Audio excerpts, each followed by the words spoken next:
ଚାଲିଯିବ କି ବିନ୍ଦୁଙ୍କ ଜୀବନ? ବିନ୍ଦୁଙ୍କୁ ମାରିଦେବେ କି ଦିବ୍ୟଶଙ୍କର? ନିଜ ଜୀବନ ପ୍ରତି ବିପଦ ଥିବା କହିଲେ ବିନ୍ଦୁ। ପୁଣି ବିବାଦରେ ଜୁନାଗଡ଼ ବିଧାୟକ ଦିବ୍ୟଶଙ୍କର ମିଶ୍ର।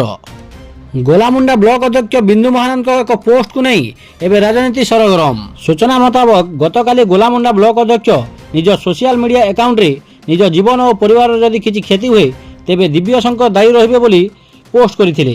ଏହାକୁ ନେଇ ବର୍ତ୍ତମାନ କଳାହାଣ୍ଡି ଜିଲ୍ଲା ରାଜନୀତି ସରଗରମ ହୋଇଉଠିଛି। ଆମ ସହିତ ଫୋନ୍ ଲାଇନ୍ରେ ଯୋଡ଼ି ହୋଇଛନ୍ତି ଗୋଲାମୁଣ୍ଡା ବ୍ଲକ ଅଧ୍ୟକ୍ଷ ବିନ୍ଦୁ ମହାନନ୍ଦ।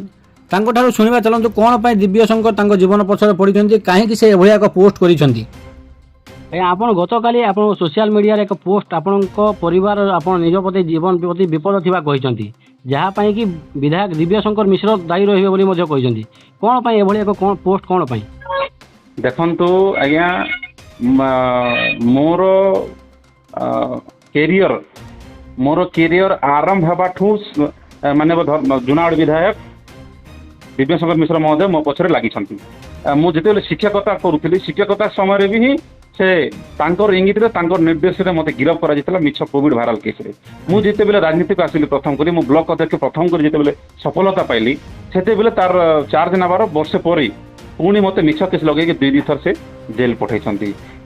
ଯେତେବେଳେ ନୂତନ ସରକାର ଜନତାଙ୍କର ଆଶୀର୍ବାଦରେ ନୂତନ ସରକାର ଆସିଲା, ସେତେବେଳେ ମୁଁ ରିଇନ୍ଷ୍ଟେଟ୍ ହେଲି ଏବଂ ବ୍ଲକ ଅଧ୍ୟକ୍ଷ ପଦରେ ଅବସ୍ଥାପିତ ହେଇକରି ମୁଁ ମୋର କାମ ସେବା ଲୋକଙ୍କର ସେବା ଜାରି ରହିଛି। ତଥାପି ଏବେ ସେ ବହୁତ ସବୁ ପ୍ରକାରରେ ସେ ମୋତେ ଡିଷ୍ଟର୍ବାନ୍ସ କରିବାକୁ ଚାହୁଁଛନ୍ତି। ପ୍ରତ୍ୟେକ ଜିନିଷରେ, ମୋର ଖାଇବାରେ, ମୋର ପରିବାର ଚଲେଇବାରେ, ମୁଁ କୋଉଠି କ'ଣ କରୁଛି, ମୁଁ କ'ଣ କରୁନି, ଟୋଟାଲ ସେ ମୋର ଉପରେ ୱାଚ୍ କରୁଛନ୍ତି। ୱାଚ୍ କରିବାର ମାନେ କ'ଣ?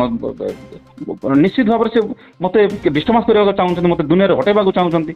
ସେ କାହିଁକି ଆପଣଙ୍କୁ ଦୁନିଆରେ ହଟାଇଛନ୍ତି? ଯେତେବେଳେ ସେ ବିଜେଡ଼ିରେ ଥିଲେ, ଆପଣ ମଧ୍ୟ ସେତେବେଳେ ଯେତେବେଳେ ବ୍ଲକ ଅଧ୍ୟକ୍ଷ ଥିଲେ, ସେ ବିଜେଡି ମିନିଷ୍ଟର ଥିଲାବେଳେ ସେତେବେଳେ ଆପଣ ତାଙ୍କର ଅନୁଗତ୍ୟ ଥିଲେ, ତ ସେ କ'ଣ ଏମିତି ଘଟିଲା ଯେ ଆପଣଙ୍କୁ ସେ ରାସ୍ତାରୁ ହଟାଇବା ପାଇଁ ଚାହୁଁଛନ୍ତି? ଦେଖନ୍ତୁ ସେ ରିଭେଞ୍ଜ ମେଣ୍ଟାଲିଟି ରଖନ୍ତି। ଆଉ ଗୋଲାମୁଣ୍ଡା ବ୍ଲକରେ ଯେହେତୁ ଆମେ ଅହରହ ଲୋକଙ୍କର ଆଶୀର୍ବାଦ ମୋ ଉପରେ ରହୁଛି, ତାହେଲେ ସେ ଭାବୁଛନ୍ତି ଯେ ଇଏ ମୋ ପାଇଁ କଟା ହେଇପାରେ। ଆଉ ଇଏ ଗତ ନିର୍ବାଚନ ସମୟରେ ମୁଁ ଯେହେତୁ ଭାରତୀୟ ଜନତା ପାର୍ଟିକୁ ମୁଁ ଖୋଲମଖୋଲା ଭାବରେ ସମର୍ଥନ କରିଥିଲି ଏବଂ ପୂର୍ବ ନିର୍ବାଚନରେ 28,000 ଭୋଟ ବ୍ୟବଧାନରେ ସେ ଜିତିଥିଲେ ଏବଂ ବର୍ତ୍ତମାନ ଯେଉଁ ଗତ ବିଧାନସଭା ନିର୍ବାଚନ ମଣ୍ଡଳୀରେ ମାତ୍ର 1350 ଭୋଟ ଜିତିଛନ୍ତି ଲାଷ୍ଟ ରାଉଣ୍ଡ ଏନ୍ଏସି ଜୁନାଗଡ଼ରେ। ସେ ଭାବୁଛନ୍ତି ମୁଁ 28,000 ଭୋଟ ଜିତିଥିଲି ଏବଂ ଏତେ କମ୍ ଭୋଟରେ ହାରିଲି, ଆଉ ଯେହେତୁ ମୁଁ ଭାରତୀୟ ଜନତା ପାର୍ଟିରେ ଥିଲି ଗୋଲାମୁଣ୍ଡା ବ୍ଲକରେ ତାଙ୍କୁ ସମର୍ଥନ କମ୍ ମିଳିଲା।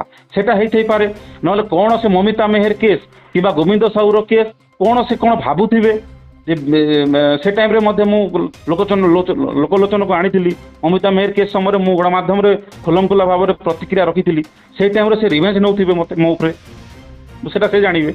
ଆପଣ ଏ ବିଷୟରେ ଥାନାରେ ଅଭିଯୋଗ କରିଛନ୍ତି କି? ଦେଖନ୍ତୁ, ମୁଁ ଦଳକୁ ଜଣାଇଛି ଏବଂ ଭାରତୀୟ ଜନତା ପାର୍ଟିରେ ଆମେ ଆଲୋଚନା କରିକି ଆମେ ନିଶ୍ଚିତ ଭାବରେ ଥାନାରେ ଜଣାଇବୁ।